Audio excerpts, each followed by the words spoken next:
Coming up, an immediate halt on the Johnson & Johnson vaccine, a vexing issue at the Department of Lands and Survey, and an increase in fraud.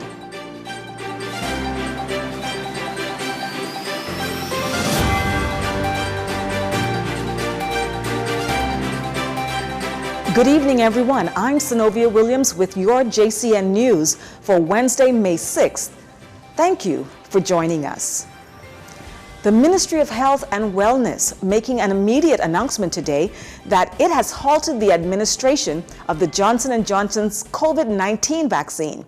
This coming after the FDA yesterday announced it is limiting the use of the vaccine after conducting an updated investigation of reported cases of rare and potentially life-threatening blood clots in persons taking the vaccine.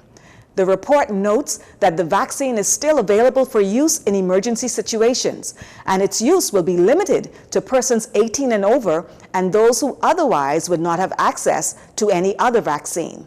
Health Minister Dr. Michael Darville told a local news outlet today that to date, some 11,800 persons have received the Johnson & Johnson vaccine. However, there's no need to be overly concerned as acute symptoms of blood clotting are seen within 2 weeks of taking the shot. Now, our news team could not make contact with Dr. Darville before news time, but we were able to speak with Dr. Dwayne Sands, the previous Minister of Health. He shares his view on the situation. This is nothing new. This is just restating something that has been known. And of course, you have a public that has been reluctant to be vaccinated, period. So any story about any vaccine might be used to say, hey, that's the reason why I'm not going to take any COVID vaccine. And particularly as you see the numbers worldwide less than they were, the unfortunate assumption might be is that COVID is gone. I'm afraid that I think that's a dangerous supposition. And so we have to continue to be mindful and careful.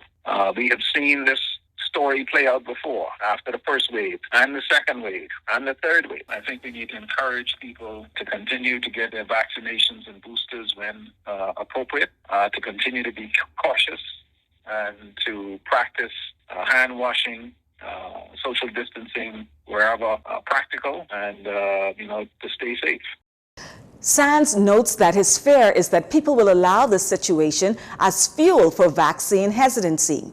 He says that while it is unfortunate that Johnson & Johnson has been linked to such a problem, it is important to encourage persons to continue to get vaccinated, as it is the only way to eradicate COVID once and for all. There are alternatives, there are other options that we can use. So, if you take one player out of the game, you still have AstraZeneca, you still have Moderna, you still have Pfizer, and that's excluding any of the others that are not used either in the U.S. or in the Bahamas. So I don't believe that this is a earth-shattering story. It's they have acknowledged that the signal of blood clotting has been maintained, and that the Johnson & Johnson vaccine will now be limited by the FDA for exceptional circumstances only. So these are people that can't take one of the other vaccines or who refuse to take an mRNA vaccine. But for the most part, it will not be a mainstream vaccination. As it stands, we cannot confirm whether or not there has been any cases of vaccine-related blood clotting issues here locally. But health officials say they will continue to monitor the situation both here and abroad. We heard on Thursday during the weekly press briefing at the Office of the Prime Minister that the Department of Lands and Survey is in need of a few updates as frustration among Bahamians seeking access to Crown land continues to grow. There were a number of suggestions made and some things exposed at the weekly briefing.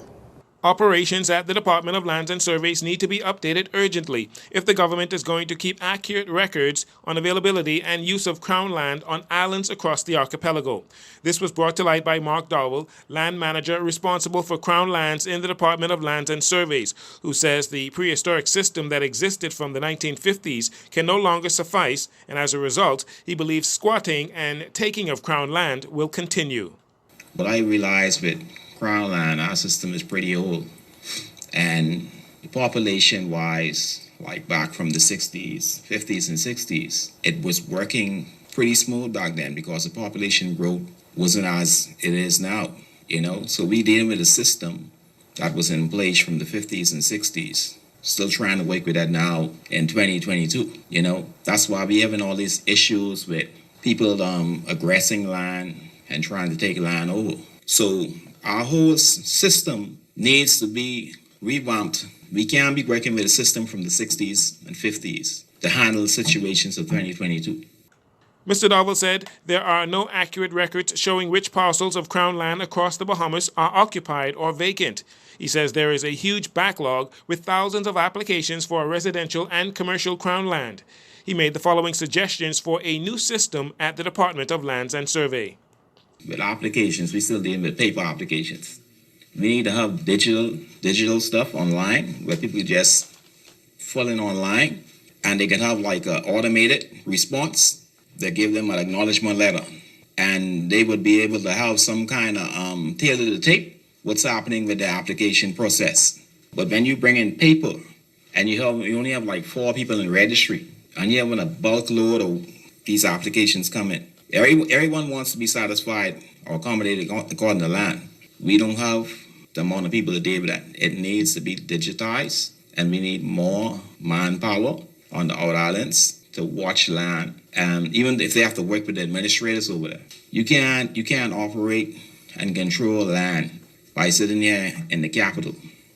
Mr. Dovell says many applicants for Crown land have become tired of waiting and are now taking matters into their own hands, similar to those claiming land in southwest New Providence.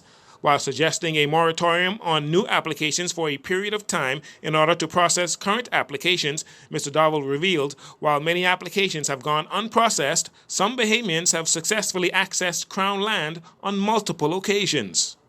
I think they should have done a cutoff, just cut off for a bit, to try to accommodate people at least who never had Crown land before. Because, you know, we have some people that get land repeatedly. And you should deal with people who had never had Crown land before, be it residential or commercial. Also on Thursday during the press briefing, Vaughn Miller, Minister of the Environment and Natural Resources, said he understands the frustration of those who have applied for Crown land and have not been successful. He admitted to one time considering breaking the law to access Crown land himself out of frustration. We'll have more on this unfolding story in a later report. Jareno Saunders for Love 97 News. Jareno Saunders, JCN News. Here we go again. The Financial Crimes Investigation Branch is again warning the public of recent fraud trends.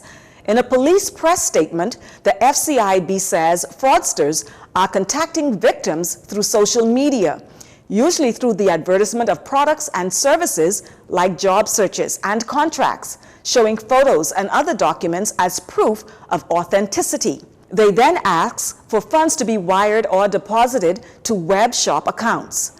After the funds are deposited, contact is severed, leaving the victim unable to reach them. The FCIB contends that legitimate businesses do not operate their finances via those means.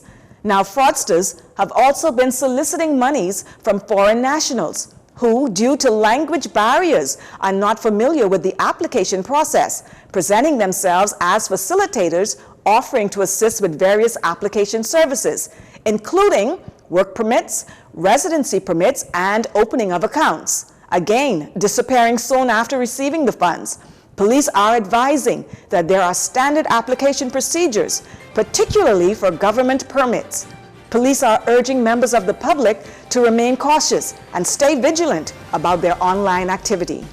You're watching JCN News. Stay with us. This segment of the news has been brought to you by Silhouette Boutique Collection.